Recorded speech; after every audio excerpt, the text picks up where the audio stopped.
Buenas noches, pueblo de Dios. Dios los bendiga en el poderoso nombre de nuestro hermano mayor Jesucristo. Como ya vimos con anterioridad, en el tema celebración de la Pascua para el pueblo de Dios, en la primera parte veíamos quién instauró la Pascua, qué es lo que significaba, qué representaba, cuándo debía hacerse. Ahora entraremos después, en la parte 2, vimos la Pascua que es Jesucristo. Y hoy día entramos a la parte 3.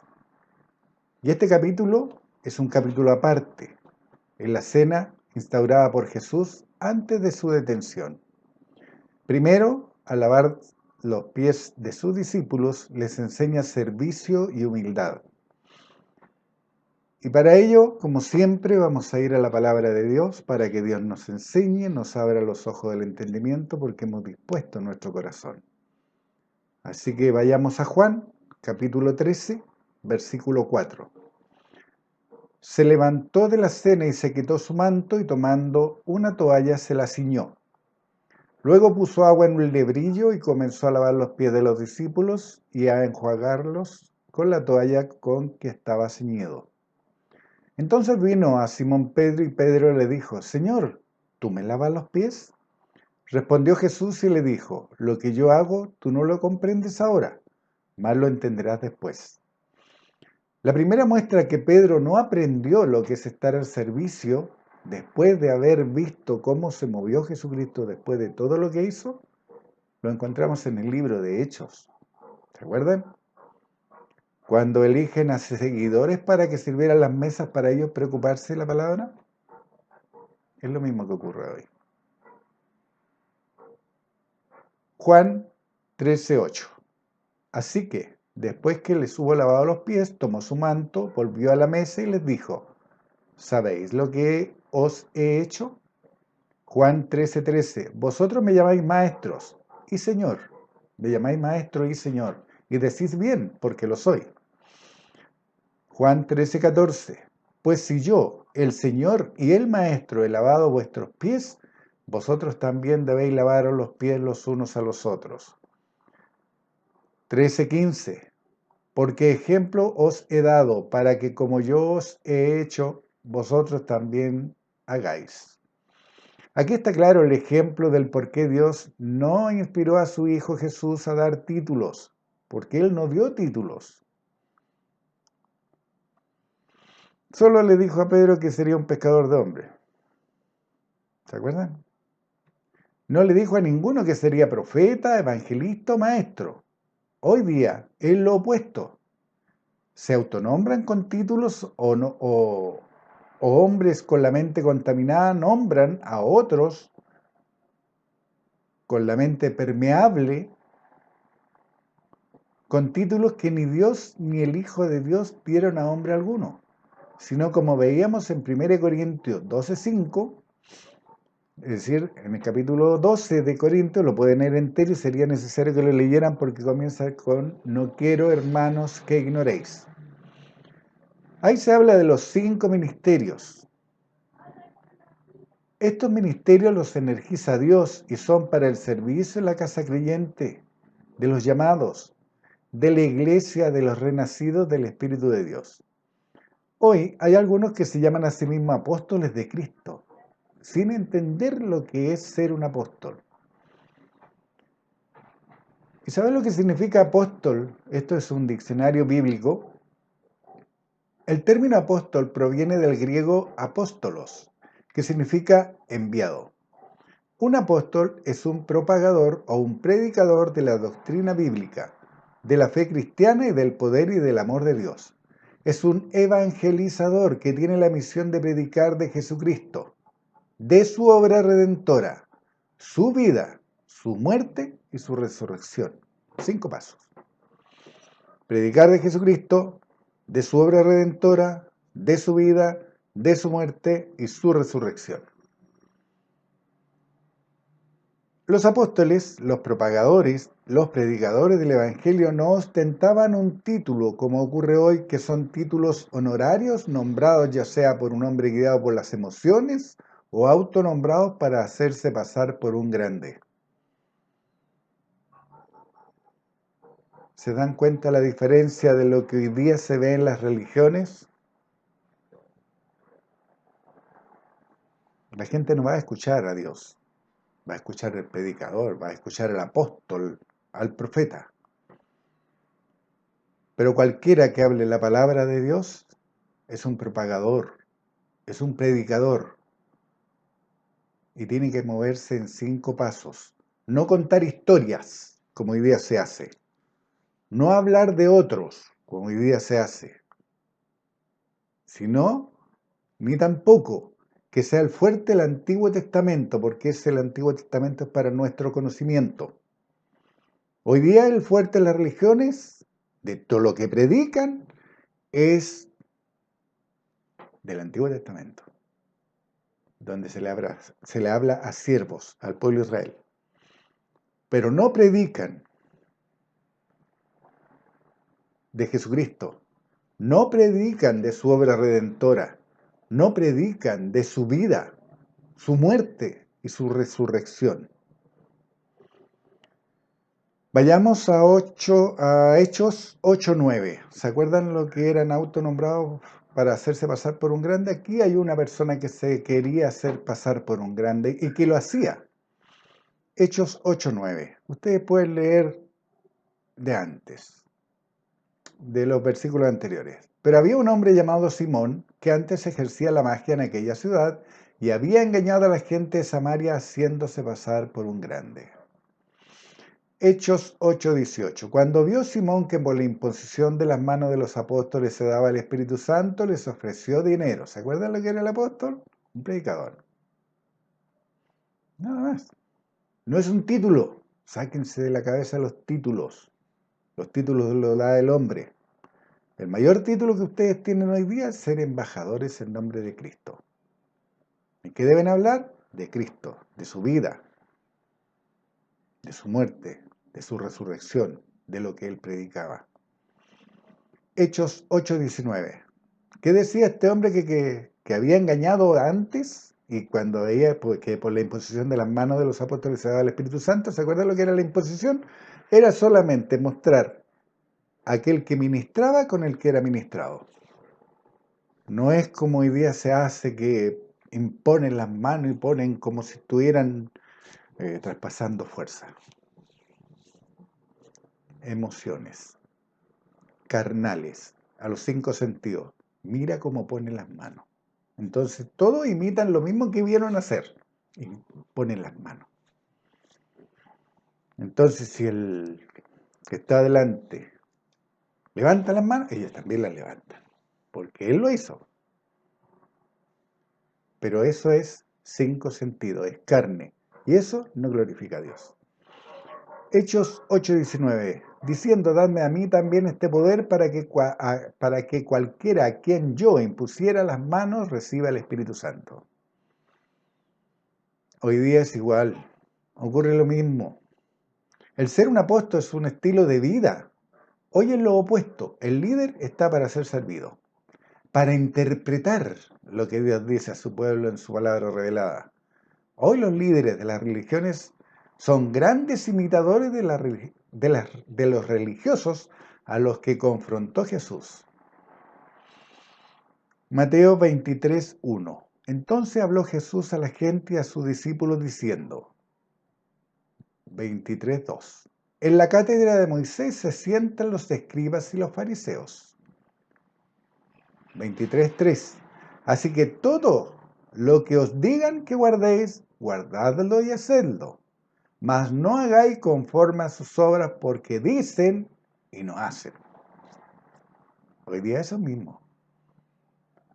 Se paran adelante haciéndose pasar por un grande, no hablan la palabra de Dios, adoran con cantos interminables, y mientras que la persona está adelante hablando, toda la congregación está gritando amenes y aleluyas. pero nadie abre su Biblia. Vayan a las congregaciones, se lo he dicho, vayan y miren con los ojos espirituales lo que está ocurriendo ahí. Cómo se hacen pasar por grande y cómo esa gente que está ahí creyendo que van a ser salvos, lo único que están haciendo es ser llevados al despeñadero, porque son ciegos que están siendo guiados por un ciego. Mateo 23:5. Antes hacen todas sus obras para ser vistos por los hombres. 23:5 de Mateo. Antes hacen todas sus obras para ser vistos por los hombres, pues ensanchan sus filacterias y extienden los flecos de sus mantos.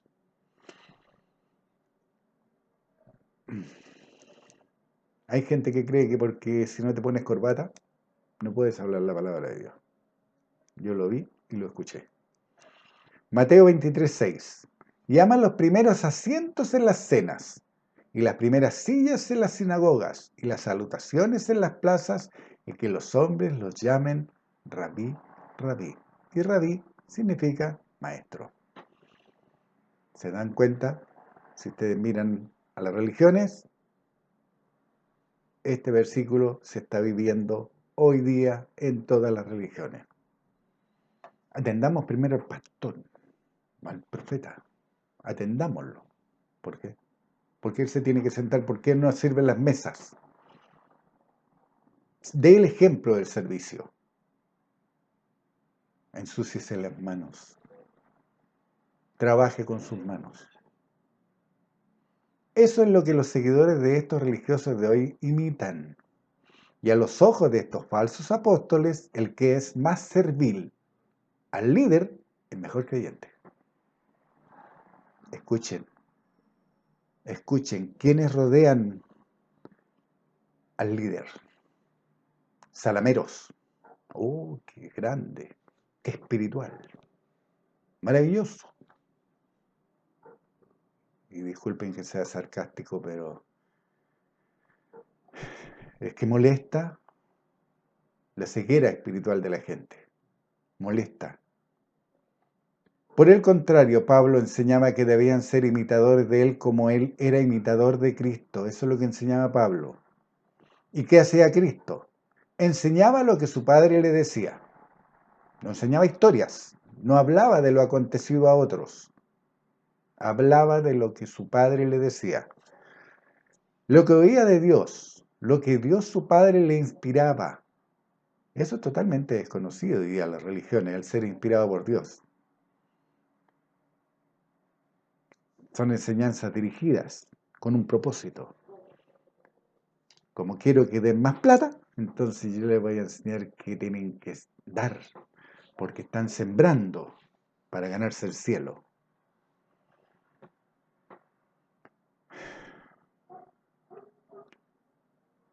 Jesucristo hablaba de lo que Dios su Padre le inspiraba, ya que como está escrito, él hacía todo lo que Dios le mandaba, sanaba tanto espiritual como físicamente a la gente.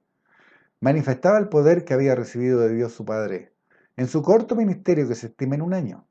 Y esto basado en que el Cordero Pascual debía ser de un año. Además, Jesús, al leer el libro de Isaías, leyó que venía a predicar el año agradable del Señor. Quizás no eran 3, quizás solo en un año hizo todo lo que hizo y fue el Cordero Pascual que fue el sacrificio. Jesús enseñó, corrigió, confrontó con la palabra revelada por su Padre, pero también confortó, exhortó, fortaleció, animando al que le escuchaba a creer las promesas de Dios. Les enseñó a tener esperanzas. ¿Cómo van a tener esperanzas si lo único que escuchan en el Antiguo Testamento? Oren, inclinen, doblen las rodillas, levanten sus manos, pidan. Oye, todo fue dado, todo es tuyo. Eres coheredero de la gracia. Eres coheredero con Cristo. Te escogieron como hijo. Te adoptó como hijo. Y tu Padre es el Todopoderoso. Es el dueño de todo que te pertenece. Porque lo pides. Jesucristo te sanó de toda tu enfermedad. Porque pides por sanidad. Pides por sanidad para un país, para personas. Oye, si esa persona no cree, tú oración es nula. Si tú no crees y esa persona cree, tampoco ocurre nada, porque yo puedo, como está escrito, este pueblo de labios me honra, más su corazón está lejos de mí. Si mi corazón no está sintonizado o sinfonizado paralelo a lo que yo creo y lo que confieso con mi boca, nada ocurre. Y una persona que está enferma está turbada. No tiene esa claridad mental que se necesita para creer. Ve tú y opera el poder de Dios y sánalo. ¿Por qué no? Tú tienes el poder. Si somos imitadores de Jesucristo, Jesucristo sanaba a los enfermos. ¿Por qué tú no? Si preguntara hoy a cada uno de los asistentes y participantes en las religiones si su líder es un imitador de Cristo, ¿qué responderían? ¿Se acuerdan lo que decía Cristo? Jesús enseñó, corrigió, confrontó con la palabra revelada por su Padre, pero también confortó, exhortó y fortaleció.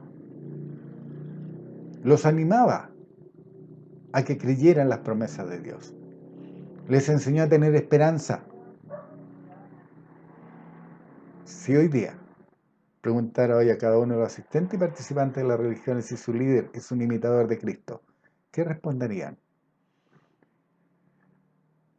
Esa pregunta, ustedes tienen la respuesta. Ustedes son los que están viviendo en las religiones, en las diferentes religiones. Están congregándose en diferentes lugares.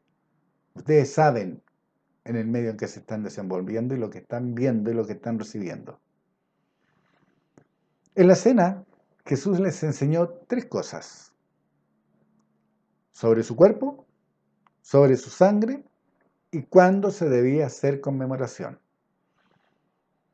Vamos a ir primeramente a Lucas 22:15.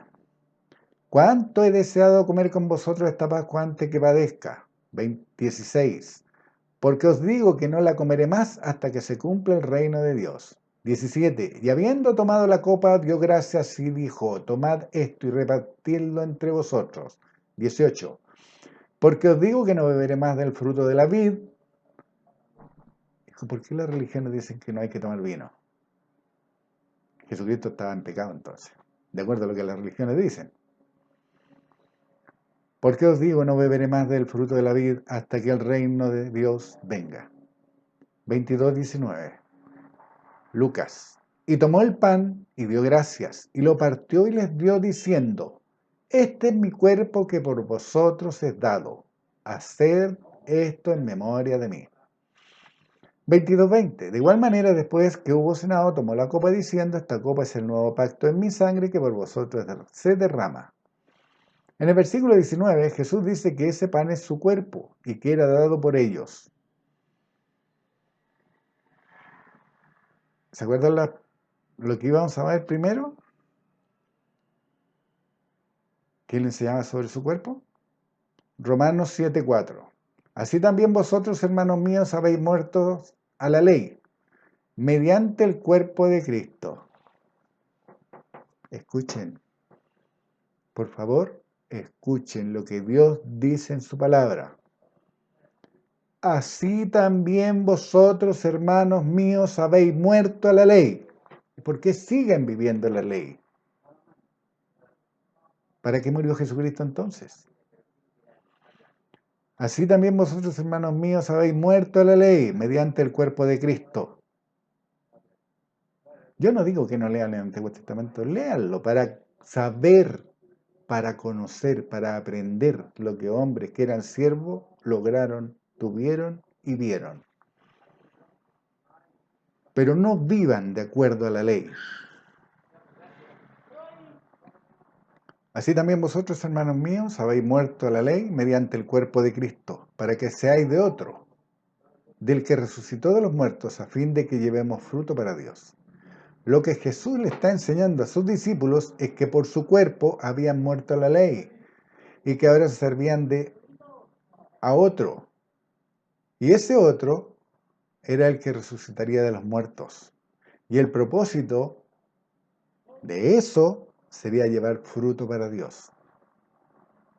Si están viviendo la ley, si se rigen por la ley, como hay algunas religiones que ponen Yahweh, o usan palabras, o usan frases en hebreo porque son de la religión judía, pierden su tiempo, están fuera de la gracia. Se han perdido y se están perdiendo la vida eterna. Nosotros le pertenecemos a Cristo. Escuchen bien. Lo que Jesús le está enseñando a sus discípulos es que por su cuerpo habían muerto la ley, que ahora serían de otro, del que resucitaría de los muertos. Y el propósito sería llevar fruto para Dios. Nosotros le pertenecemos a Cristo, porque formamos parte de su cuerpo, como dice en Efesios. Efesios 5:29. Porque nadie aborreció jamás a su propia carne, sino que la sustenta y la cuida, como también Cristo a la iglesia, porque somos miembros de su cuerpo, de su carne y de sus huesos. Por eso le pertenecemos a Cristo. Pero Dios nos compró con la sangre de ese Salvador, de ese Cristo. Efesios 5:32. Grande es este misterio. Aún hoy es un misterio, porque no todos creen que forman parte del cuerpo de Cristo. Se creen siervos. Y un siervo no sabe lo que hace su señor. Así está escrito. Un hijo sí sabe lo que hace su padre. Efesios 5:32. Grande es este misterio, mas yo digo esto respecto de Cristo y de la iglesia. 5:23. Porque el marido es cabeza de la mujer, así como Cristo es cabeza de la iglesia, la cual es su cuerpo, y él es su Salvador. Si creo que Jesús es Dios, dejó de ser mi Salvador. Y si lo creo, ya no soy parte del cuerpo de Cristo. ¿Se dan cuenta? Lo astuto como ha pervertido la doctrina del adversario y todas las religiones. Cual más, cual menos. Está haciendo y está viviendo lo que el adversario quiere. Así que le pertenecemos a Cristo, los renacidos somos su cuerpo y nuestro dueño a su vez está sometido a Dios. Porque Jesucristo o Cristo Jesús no está sobre Dios, porque no es Dios. Así que le pertenecemos a Cristo, los renacidos somos su cuerpo, nuestro dueño a su vez está sometido a Dios su Padre, ya que está sentado a la diestra de Dios. Diestra en la derecha, en la mano de bendición de Dios. Colosenses 3:1. Si pues habéis resucitado con Cristo, buscad las cosas de arriba donde está Cristo sentado a la diestra de Dios. Si vimos el gran significado del cuerpo de Cristo representado en el pan que les entregó a sus discípulos, ahora veamos la sangre representada con el vino. ¿Entienden? El cuerpo de Cristo somos nosotros. Ya no estamos bajo la ley. Tenemos esperanza. Lucas 22:20. De igual manera, después que hubo cenado, tomó la copa diciendo, esta copa es el nuevo pacto en mi sangre que por vosotros es derramada. Hay un nuevo pacto. ¿Se acuerdan? Estaban celebrando la Pascua. El antiguo pacto era para que el heridor no hiriera a los primogénitos en la salida de Egipto. Aquí comienza un nuevo pacto en la sangre de Jesucristo, que por nosotros se derrama.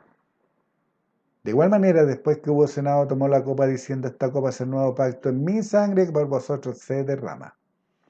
Romanos 3:24. Siendo justificado gratuitamente por su gracia mediante la redención que es en Cristo Jesús, a quien Dios puso como propiciación por medio de la fe en su sangre, para manifestar su justicia a causa de haber pasado por alto en su paciencia los pecados pasados. Toda aquella gente que dice que la sangre de Cristo me cubre, no le cubre nada. Nada. Porque Dios puso la sangre de Cristo como propiciación para manifestar su justicia, a causa de haber pasado por alto en su paciencia los pecados pasados. Eso hizo la sangre de Cristo. No nos cubre, nos limpió. ¿Cuándo nos limpió? Hace más de 2000 años, cuando Jesucristo derramó su sangre. Por Cristo fuimos justificados, redimidos, ya que fue puesto por Dios como propiciación. ¿Y sabe lo que significa propiciación? Expiación, reconciliación, sacrificio. Eso es lo que hizo Dios con Jesucristo. Fue el medio que usó para la expiación de nuestros pecados, para reconciliarlos con Él, y los sacrificó para que derramara su sangre y nos limpiara todos nuestros pecados pasados y nos rescatara por su sangre, porque por precio fuimos comprados. Por Cristo fuimos justificados, redimidos, ya que fue puesto por Dios como propiciación, expiación, reconciliación y sacrificio, por medio de la fe. Y sabemos que la palabra fe es la palabra griega pistis, que significa creencia. Así que aquellos que digan y le oran a Dios y le rezan a Dios por tener más fe, pierden su tiempo. Porque fe es creencia. En lo que yo hago, es como yo actúo, en lo que yo tengo en mi mente y actúo de acuerdo a ello. Hebreos 11:1, léanlo. En su sangre, para manifestar su justicia, lo voy a comenzar de nuevo.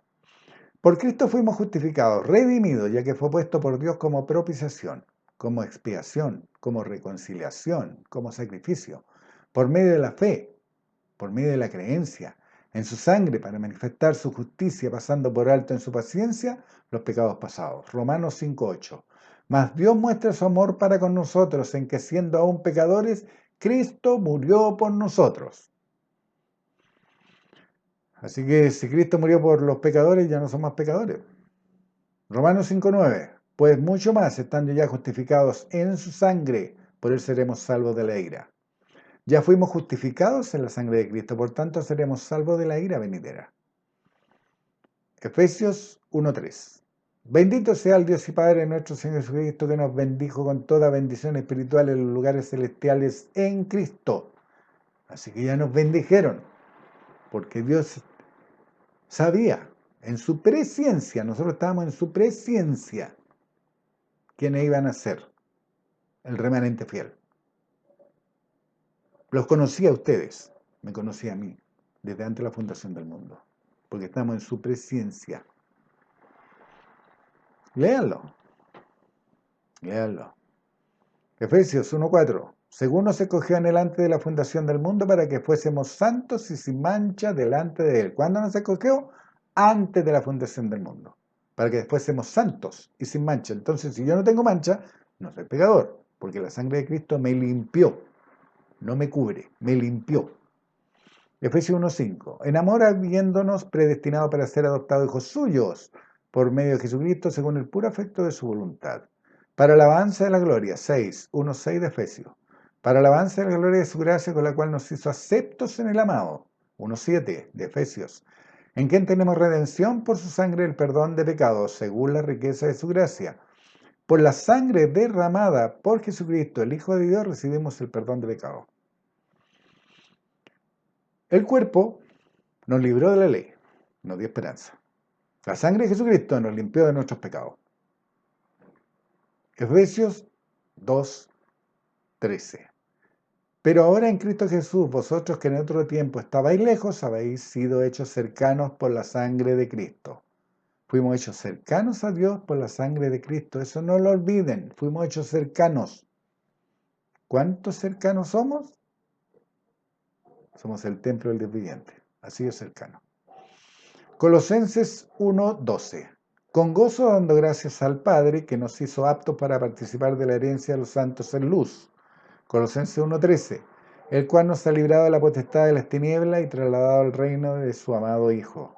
Colosenses 1:14. En quien tenemos redención por su sangre, el perdón de pecados. Ya fuimos redimidos. El verbo permite referirse, eso es lo que significa redimidos. El verbo permite referirse a la acción de liberar a alguien de un sufrimiento, de un castigo. También puede utilizarse para hacer referencia al hecho de adquirir o recuperar algo que se había perdido. Si aplicamos este verbo a todo lo que ha hecho Dios, nos liberó de sufrir un castigo por medio de Jesucristo. Y como dice, puede utilizarse para hacer referencia al hecho de adquirir o recuperar algo. Había perdido la conexión con su creación, con nosotros. Y Jesucristo hizo disponible, hizo posible el volver a conectarnos con Dios. ¿Grande? Sí. Hebreos 9:1. Hebreos 9:11. Pero estando ya presente Cristo, somos sacerdotes de los bienes venideros por el más amplio y perfecto tabernáculo, no hecho de manos, es decir, no de esta creación. Hebreos 9:12. Y no por sangre de machos cabríos ni de becerros, sino por su propia sangre. Entró una vez para siempre en el lugar santísimo, habiendo obtenido eterna redención. ¿Para quiénes? Para nosotros. Entró al lugar santísimo. Porque Él fue ese macho cabrío. Él fue el Cordero Pascual. Hebreos 9:13. Porque si la sangre de los toros y de los machos cabríos y las cenizas de la becerra rociada a los inmundos santificaba para la purificación de la carne, Hebreos 9:14, más, ¿cuánto más la sangre de Cristo, el cual mediante el Espíritu Eterno se ofreció a sí mismo sin mancha a Dios, limpiará vuestras conciencias de obras muertas para que sirváis al Dios vivo? ¿Cuánto más la sangre de Cristo, que se ofreció a sí mismo, sin mancha a Dios? Limpiará nuestras conciencias de obras muertas. ¿Cuáles son las obras muertas? Las obras de la ley, son obras muertas, porque hay un nuevo pacto. También la sangre de Cristo limpió nuestras conciencias de obras muertas para servir al Dios vivo. 1 Pedro 1:18. Sabiendo que fuiste rescatado de vuestra vana manera de vivir, la cual recibiste de vuestros padres, no con cosas corruptibles como oro o plata. Fuimos rescatados, no con oro ni con plata. 1 Pedro 1:19, sino con la sangre preciosa de Cristo como de un cordero sin mancha y sin contaminación. ¿Se acuerda del símil? El pacto antiguo con el pueblo de Israel para sacarlo de Egipto. El pacto nuevo con Jesucristo para rescatarnos nosotros del lazo del adversario que operaba por medio de la ley. 1 Pedro 1:20. Ya destinado desde antes la fundación del mundo, pero manifestado en los postreros tiempos por amor de vosotros. 1 Pedro 1:21. Y mediante el cual creéis en Dios, quien le resucitó de los muertos y le ha dado gloria, para que vuestra fe y esperanza sean en Dios. Pero si andamos en luz, ahora vayamos a 1 Juan 1:7. Pero si andamos en luz como Él está en luz, tenemos comunión unos con otros. Y la sangre de Jesucristo, su Hijo, nos limpia de todo pecado. ¿Se dan cuenta que en ninguna parte se nos cubre, sino los limpia de todo pecado? ¿Y cuándo se derramó la sangre de Cristo? ¿Hoy día? No, hace 2000 años. Eso ya fue hecho. La sangre de Cristo nos limpia de todos nuestros pecados pasados y los que cometemos, porque no somos santos.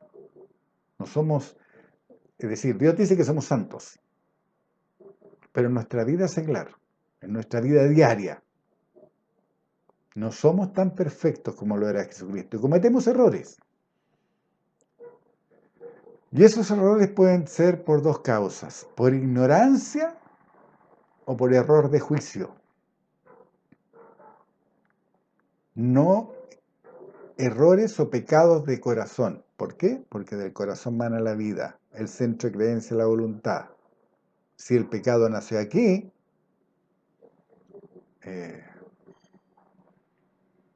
Dios dice que ese pecado nosotros vamos a sufrir las consecuencias. Pero si es un error o pecado que cometo por ignorancia o por error de juicio, estimé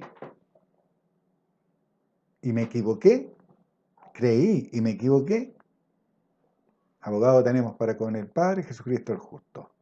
Un ejemplo de un error de juicio lo podemos ver con Pablo cuando porfió de ir a Jerusalén siendo que Ágabo, las mujeres que llegaron y todos los creyentes con los que se reunían le decían que no fuera. Dios ocupó a toda esa gente, inspiró a toda esa gente para que dijeran que no fuera, pero Pablo fue cometiendo un error de juicio. No era de corazón, porque él decía, estoy dispuesto hasta ser muerto. ¿Pero era la voluntad de Dios? No, su juicio estaba errado. Apocalipsis 1:5. Y de Jesucristo, el testigo fiel, el primogénito de los muertos y el soberano de los reyes de la tierra, al que nos amó y nos lavó de nuestros pecados con su sangre. Jesucristo, con su obediencia a Dios, nos lavó de nuestros pecados con su sangre, y por último veremos cuándo se debe celebrar. Apocalipsis 1:5, grábenselo a fuego en sus corazones. Ya no son pecadores. Jesucristo los limpió de nuestros pecados pasados. Apocalipsis 1:5. Y de Jesucristo el testigo fiel, el primogénito de los muertos y el soberano de los reyes de la tierra, al que nos amó y nos lavó de nuestros pecados con su sangre. Jesucristo, con su obediencia, Dios nos lavó de nuestros pecados con su sangre. Y por último, vamos a ver cuándo se debe celebrar. Lucas 22:19. Y tomó el pan y dio gracias y lo partió y les dio, diciendo, este es mi cuerpo que por vosotros he dado, haced esto en memoria de mí. Yo siempre les he dicho, háganse preguntas, razonen, porque la única forma de que alguien más no lo convenza, sino que ustedes se dan cuenta de la lógica en su propia mente.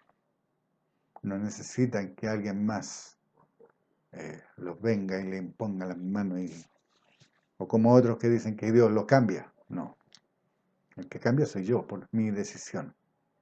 Romanos 12:2 lo dice. Renovados en el espíritu vuestra mente. ¿Quién se renueva? Yo. Estas preguntas son las que debemos de hacernos.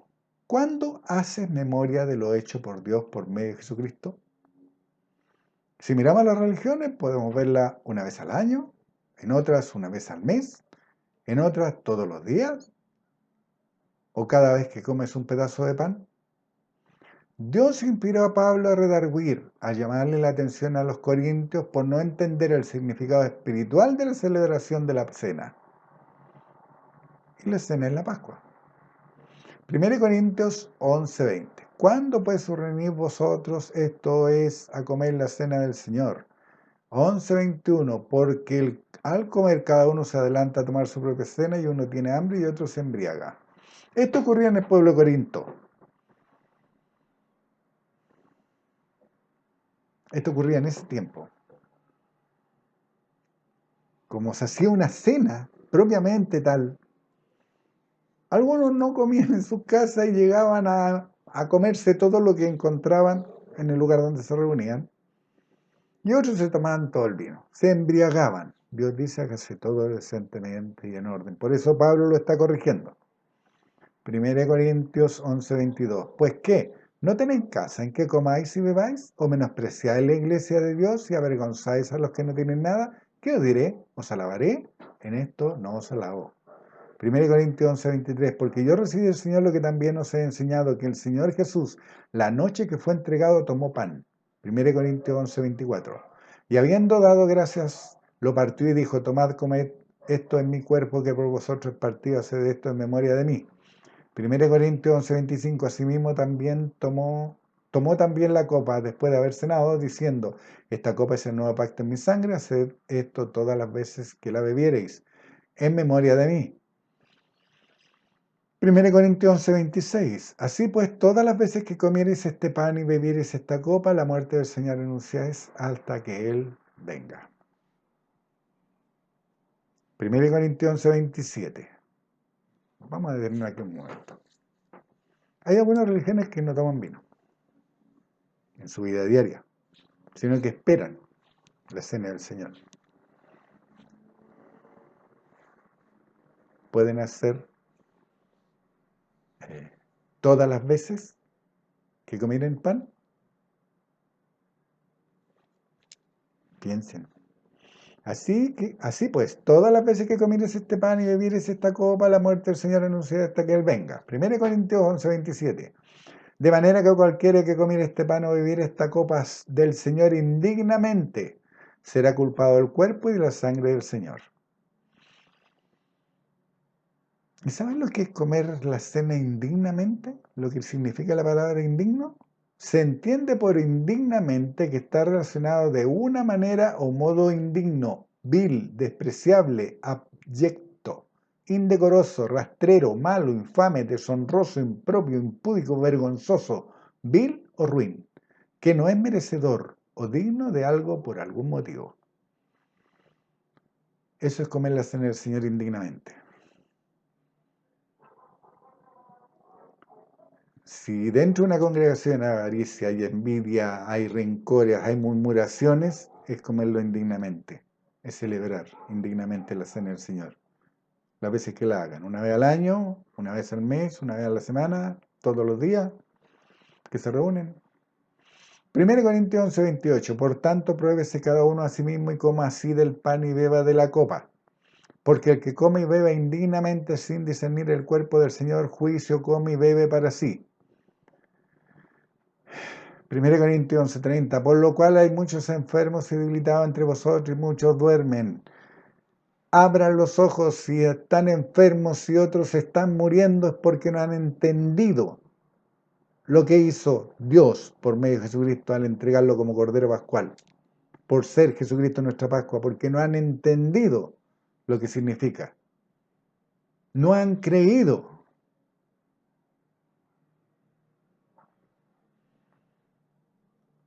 1 Corintios 1:30, por lo cual hay muchos enfermos y debilitados entre vosotros y muchos duermen. ¿Se entiende ahora por qué dentro de los que se dicen creyentes hoy hay enfermedad, debilidad física y espiritual? Escuchen, oremos por los enfermos. ¿Por qué no van y nos imponen las manos? ¿Por qué no los sanan? ¿Por qué no los fortalecen en creencia? ¿Se entiende ahora por qué los que se dicen creyentes mueren? Simplemente porque los que se dicen creyentes no han discernido el significado espiritual de la Santa Cena, instaurada por Jesucristo el Hijo de Dios, el nuevo pacto. La han transformado en un rito, en una ceremonia religiosa sin valor. Nosotros los renacidos del Espíritu de Dios, los redimidos y rescatados por medio de la sangre de Cristo, no hacemos así. Mantenemos en nuestra mente todo lo que Dios nuestro Padre nos hizo disponible por medio del sacrificio de su Hijo Jesucristo y la celebramos diariamente. Escuchen, diariamente, cada vez que nos comemos un pedazo de pan, ya sea al desayuno, almuerzo, la cena, a toda hora, dando gracias a Dios por todo. Así está escrito y hay que entenderlo. Si yo me como un pedazo de pan, Padre, te doy gracias porque estoy aquí. Porque Jesucristo pagó por mí, con su cuerpo me libró de la ley, por su sangre me limpió de sus pecados. Entonces yo al comerme este pan estoy haciendo memoria de eso.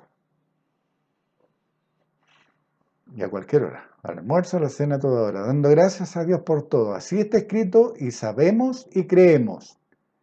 Si tocaremos cosa inmunda, si tocaremos cosa inmunda no nos hará daño. Si creemos todo lo anterior, aún si tocáramos cosas inmundas no nos hará daño. Sabemos y creemos que por la llaga de Jesucristo ya fuimos sanados. No podemos enfermar.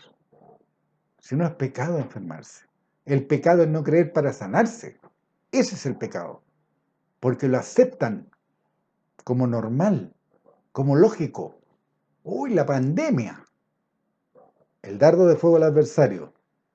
Pónganse mascarilla, queden en su casa. Eso es lo que están pregonando y están predicando algunos pastores. Cuídate. Ora por Juanito, ora por Pedrito. Hagan el trabajo, hombre y mujeres. Háganlo. Para eso lo llamó Dios. Para eso lo invistió de poder desde lo alto. Operen todo ese poder. Hablen mucho en lenguas. Manifiesten el Espíritu de Dios en sus vidas. Caminen con poder. Y manifiesten todo ese poder, sanando a los enfermos, mostrando el poder de Dios y diciéndole, esto que estoy haciendo yo lo hago por Dios, porque Él me llenó de poder. no haciéndose pasar por grande. Mira lo que yo hago. Y creemos que por las llagas de Jesucristo ya fuimos sanados, por tanto no tenemos temor de mal alguno y se hace realidad en nuestras vidas. El no temer, no estar estas puertas cerradas por temor. Pónganse bien la mascarilla, tápense aquí. Quítense el oxígeno. Eso es lo que está predicando el adversario diariamente. Quítense el oxígeno. Dios dice en su palabra que la vida de la sangre en la carne, la vida de la carne en la sangre está. Y que hay en la sangre oxígeno. Y que lleva el oxígeno, nutrientes a nuestro cuerpo, a nuestro cerebro. Eso es lo que hace el oxígeno en nosotros. Es el transportador de los nutrientes a todo nuestro cuerpo. Específicamente a nuestro cerebro. ¿Han escuchado esa muerte cerebral? Porque no le llegó sangre. No le llegó oxígeno. Le llegó sangre nomás, pero no oxígeno. Muerte cerebral. Y eso es lo que está haciendo el adversario con nosotros al ponernos y a obligarnos a dejarnos de oxigenar. Porque estamos exhalando dióxido de carbono y como está en la mascarilla lo estamos dando vuelta y estamos metiendo un oxígeno pobre a nuestro organismo. Estamos bajando nuestras defensas. Esa es la astucia diabólica del adversario. ¿Y qué nos dice Dios? Si tocáramos cosas inmundas no nos hará mal, no nos hará daño. Y si creemos que por la llaga de Jesucristo ya fuimos sanados, por tanto no tenemos temor a mal alguno. Y como creemos, eso se hace realidad en nuestras vidas. Proverbios 3:1. Hijo mío, no te olvides de mi ley, y tu corazón guarde mis mandamientos. Se lo voy a leer de nuevo. Proverbios 3:1. Hijo mío, no te olvides de mi ley, y tu corazón guarde mis mandamientos. Proverbios 3:2.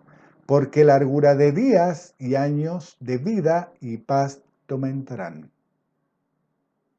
Dios les bendiga en el poderoso nombre de nuestro Redentor y Salvador Jesucristo, el Hijo de Dios, aquel que por sus llagas nos limpió, por su cuerpo nos liberó de la maldición de la ley y que nos dio esperanza.